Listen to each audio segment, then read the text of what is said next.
Choses qui sont les plus belles au monde.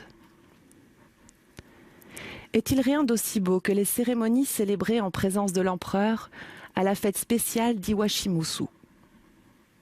Les répétitions de musique et de danse furent aussi très jolies. On était au printemps, le soleil resplendissait.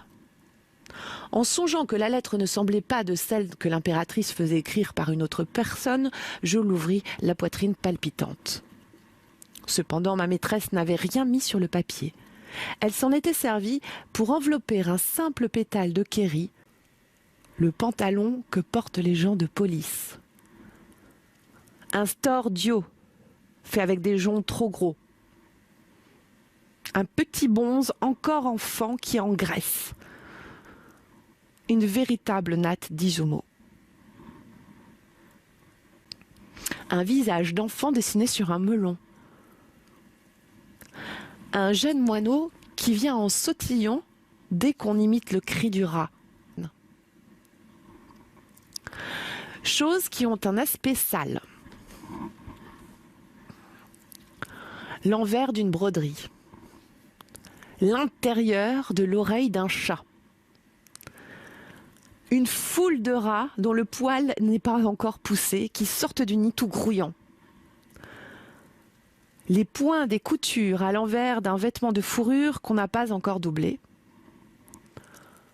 Quand il fait sombre dans un endroit qui ne semble pas particulièrement propre. Une femme qui n'est pas très jolie, mais qui a une foule d'enfants dont elle prend soin. Les dames qui escortent à cheval l'empereur quand il sort de son palais. Choses qui paraissent affligeantes. La nourrice d'un bébé qui pleure la nuit. On a essayé d'apprendre un texte sacré. Les dames qui ont de superbes cheveux très longs et des mèches qui descendent gracieusement sur le front. D'autres fois, elle n'est pas si novice quand il s'agit d'écrire à un haut dignitaire ou de faire une lettre d'introduction pour une demoiselle que le seigneur envoie au palais où cette jeune fille va devoir oreiller.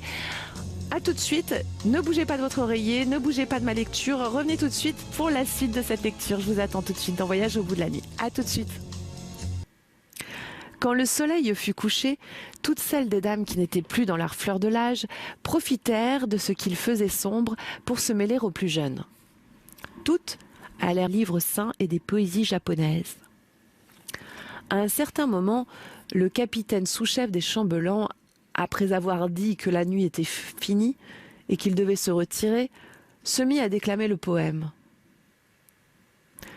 Ce qui fait la rosée, ce doit être les larmes de la séparation.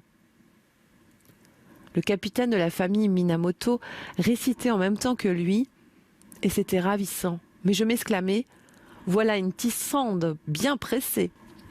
Les trois gentilshommes s'en allèrent en écartant sur leur passage les herbes couvertes de rosée. Je me fais fort de le surpasser. Nabukata se mit à débiter le poème,